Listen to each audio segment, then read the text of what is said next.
So, the future of Adani's business. Big topic. Let's break it down cleanly, with the numbers and the signals I'm watching. Adani is a portfolio story. Ports power renewables, airports, gas, cement, data centers. The thesis is simple. India's infrastructure and energy demand are compounding, and Adani wants to be the operating system underneath that growth. The question is, can they scale fast, keep costs in check, and maintain trust while doing it? Ports first. Adani Ports has become a throughput machine, handling a growing share of India's cargo. The playbook: network effects, operating efficiency, and pricing power. If cargo volumes keep rising with India's trade and manufacturing push, margin expansion can follow. What I'm watching: capacity additions, turnaround times, and whether they hit their internal targets on cargo handled per year. If they keep compounding volumes double digits, the ports pillar looks durable. Energy next.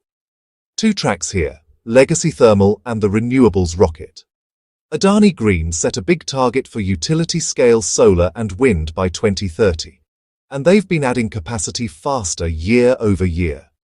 India needs reliable, low-cost electrons.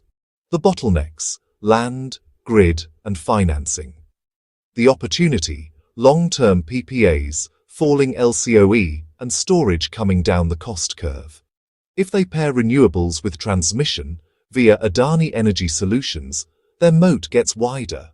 What I'm tracking: commissioned gigawatts versus announced, PPA tenor and counterparties, and curtailment rates. Green hydrogen is the optionality.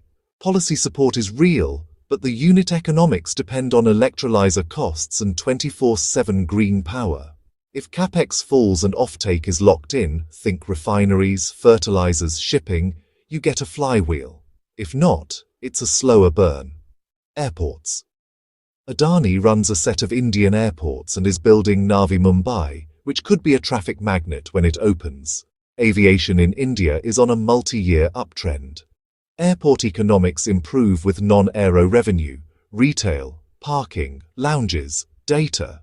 The watch list: passenger growth, yield per passenger, and on-time delivery of Navi Mumbai phases. Delay risk is real. Execution is the story. Cement. With Ambuja and ACC, the group is pushing capacity expansion toward triple digits in MTPA over the next few years. Cement rides on housing and infrastructure cycles.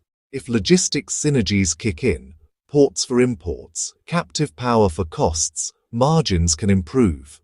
Keep an eye on kiln utilization, fuel mix, and freight costs. Data centers. Adani Connex is a JV targeting hyperscale capacity across Indian metros. AI and cloud are power hungry. If they secure cheap, reliable power, ideally green, and long-term anchor tenants, this turns into stable, indexed cash flows. Track megawatts commissioned, PUE, and contracted versus available capacity. Now, the elephant in the room: leverage and governance.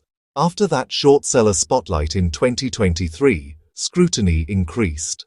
Since then, the group emphasized deleveraging, refinancing, and transparency. Rating outlooks and regulator updates matter here.